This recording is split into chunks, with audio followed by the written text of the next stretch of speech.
These are the top sell players for me walking into week number 2. We did the buy low video. Go watch that. I'll put the link in the description.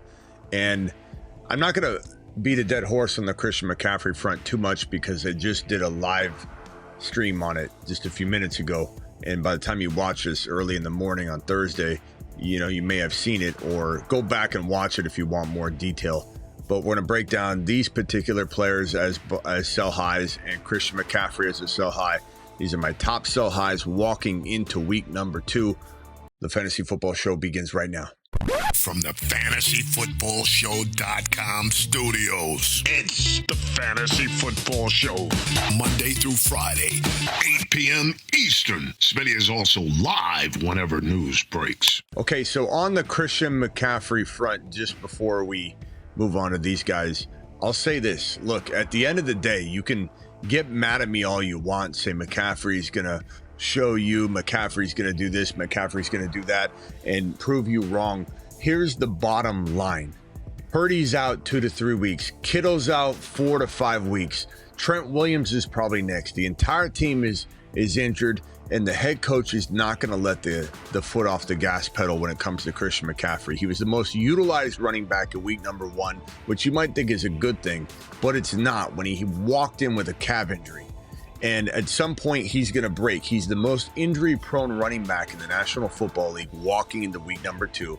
And I stand by that. I don't care what anybody says. The mileage will tell you that he is. And then he's the most likely running back in the National Football League to tear his Achilles tendon because he's got bilateral chronic Achilles tendonitis. And his coach is about to run him into the ground without Purdy around. And the offense will be less efficient. They won't live near the red zone. There's a lot of reasons to run away from this situation. He's going to put the whole team on his back, and he's going to end up getting hurt. Now, the thing is, even if I'm wrong, I'm not wrong. Because at the end of the day, Bucky and Buka, that's what one guy in the live stream said he could get last night for CMC when I recommended that he trade. He came back and said, how about Buka and Bucky? And I said, double B, let's do it. Let's do the double B for the CMC. And the guy smashed his trade. Smitty approved.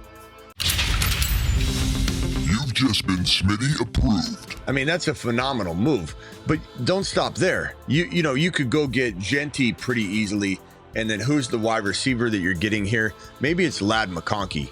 Maybe you can't shoot for like a BTJ or something. But if you did start off with, and you comb through teams like this, you find the anchor of the trade, then you go and find another piece. Sometimes the other piece is heavier on the secondary side, and you identify the initial person, like you say, give me Harvey. Well, now you get a whole bunch more bang for the buck on this side. And then you say, well, Harvey and Lamb, okay, smash that. Or let's say you find a BTJ on the roster and they've got Hampton, boom, smash that. Hendy, smash that. These are all amazing trades for CMC. Even if I'm wrong and CMC plays well all year, I don't think he's going to ball out quite the same as he has in years past. But even if he's really good, you're still breaking even in a worst case scenario. And the best thing about diluting talent into 2 players is that, let's say BTJ gets hurt, you still have a fighting chance to break even on this trade or even win it. Let's say Hendy gets hurt, you got a fighting chance to break even on this trade or at least stay in the hunt. So getting rid of the most injury prone player in the league for two guys that one of which could almost carry the trade, and you could honestly say to yourself, is there a world where he outscores this guy even if they're both healthy? Yeah. Is there a world where this guy outscores this guy even if they're both healthy? You might say, no, it's not going to happen, but is there a chance? Yes, because he could drop off in talent. So you're getting 2 players that can kind of hold their own. No matter if I'm right or wrong, the move here, right or wrong on McCaffrey, I'm not wrong on recommending this because you're both breaking even in the worst case scenario where you're wrong about McCaffrey. But if McCaffrey goes down, you are absolutely thanking me later and glad you made the move. So McCaffrey, one of the biggest sell highs right now. It doesn't matter how good he looked in week 1 to you. He wasn't even that efficient in week 1. He just got the volume. But it doesn't matter because even if he's good next week, the week after, at some point he's going to break. So why not sell him right now when you can sell him for a pot of gold? And you might say, well, just wait. Well, you might wait, but guess what? The buy low opportunities won't be there. Right now they are. So many players came out of week 1 that are lower in value. You can't get Hendy later. You can't get BTJ later. You can't get St. Brown later. You can't get Harvey later. Now's the time to strike before those values go up. Do it live.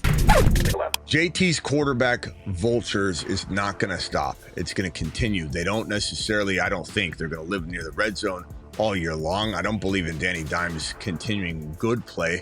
And on top of that, even if he did or didn't, he's vulturing from JT, who's always injured. He's always injured. He's getting vultured. We saw Danny Dimes completely ruin the value of Barkley year in and year out. You think this guy's going to survive it? I don't think so. You add the injury risk. No, thank you. Trade him now. Go get Harvey and Ladd in a duo.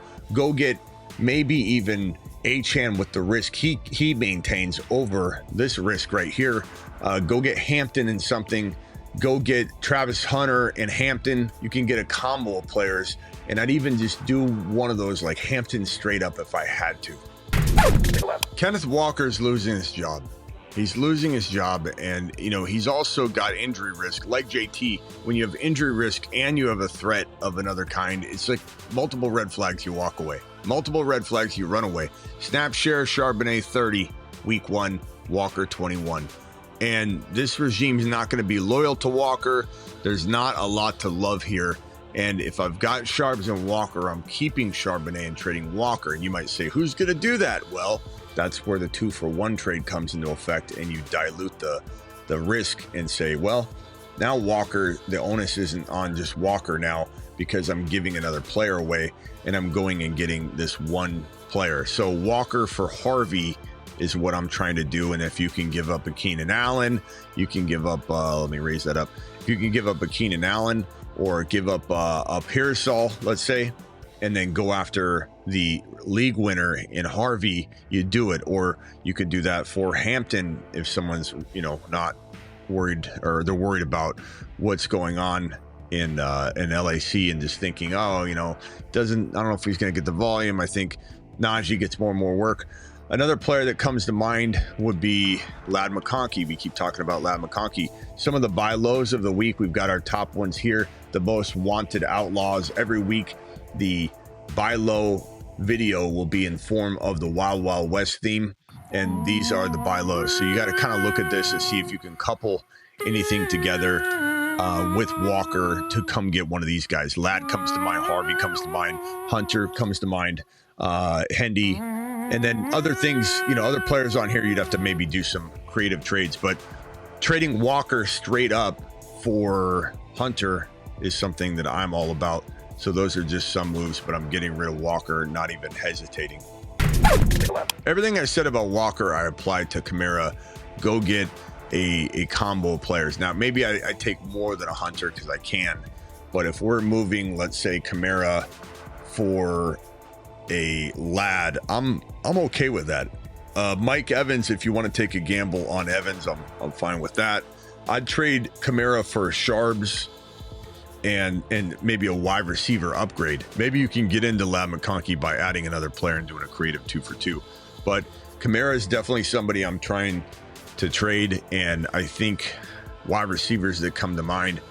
Honestly, you could probably go get one of the most wanted outlaws. The top most wanted outlaws. Wanted. Wanted. You might be able to get one of these guys like Nico or Achane or Hampton potentially by giving up a little bit more. So maybe you end up selling it's hard to say.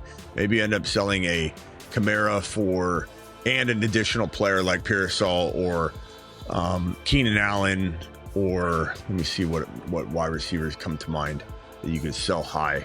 Higgins, or maybe a DJ Moore, a Dunze,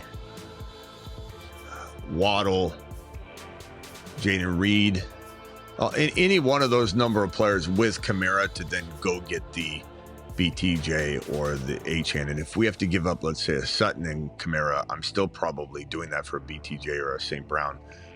Both players that had struggle bus weeks, to their owner, and they're maybe questioning things.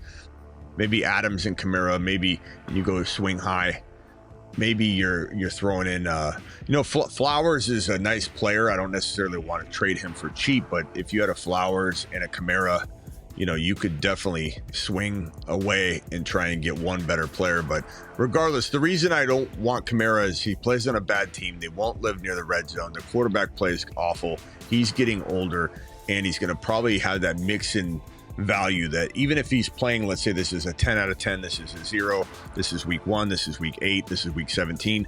Let's say he's playing at this like 7 or 8 territory for a while.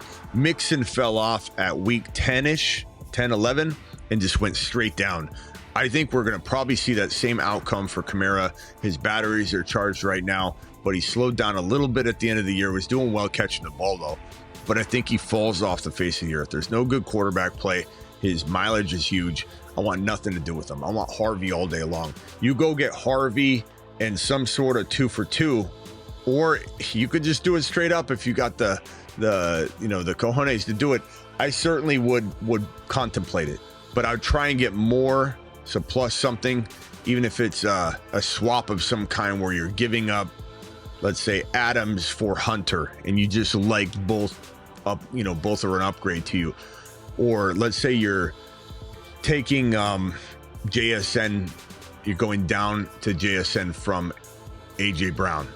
You're doing something that makes you feel like you're getting a safer player. And even if you could get, let's say, Rice, you get Harvey and Rice, and you're giving up Kamara and Pearsall, or Kamara and something.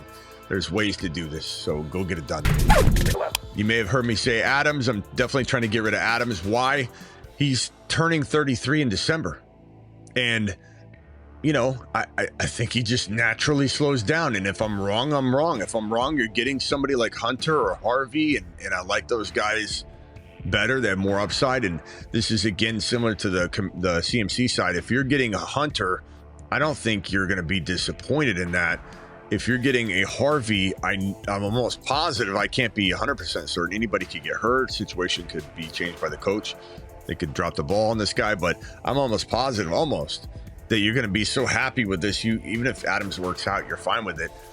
Even would consider this, because I think Pickens is a super nice buy low right now. I'd consider Pickens and maybe Harvey, or Pickens and something for an Adams. And I think Pickens outscores Adams potentially this year. I don't know. I'm just having a bad feeling about Adams getting hurt. You got Stafford. You got just a lot of different situations that affect him. And he just seems to have a lot of bad luck. Think about it. Everything ever since he left Green Bay, bad luck. Derek Carr gets traded away. Jimmy Garoppolo, horrible. Comes over to the Rams. Jimmy Garoppolo follows him to the Rams. And Stafford, back injury. I just feel like he's going to leave the league with bad luck. And I just don't think he's, at 33 years old, it's a smart play to attach your horse to this wagon. And so I'm going to say, for that reason, get rid of him. From the FantasyFootballShow.com news desk. Warning, what you're about to see might be a little bit scary. You might want to turn away if you're squeamish, but this footage has been sent to us from a local Phoenix resident. Local authorities are trying to figure out what the sign means. It reads Sharp Season. Unclear as to what that is trying to reference, or if that's some sort of warning. And it's still undetermined where these flying objects are deriving from. From the FantasyFootballShow.com news desk. Now, thank you for being here, and make sure you subscribe to my Patreon, link in the description. $10 a month, cancel anytime. It's a live chat group, 365, 24/7. Don't forget that we draft on Underdog. Play $5, get 50. Link in description. If you want to draft with us at midnight, nearly every single night, click the link, sign up. They also have amazing hires and ways to play those contests on Sundays, get a little extra skin in the game. We'll be breaking down that on a weekly show. What players I like the higher on, 50 yards receiving higher. Buka, 65 receiving yards higher. Boom, smash it. And then don't forget to get on over to my thefantasyfootballshow.com, which is my content site, rankings, bold predictions, trade calculators. And don't forget, I'm live Monday through Friday, 8 p.m. Eastern, every single Monday through Friday. Additionally, live whenever big news breaks, and live most every single midnight Eastern. We do it like nobody here on this channel.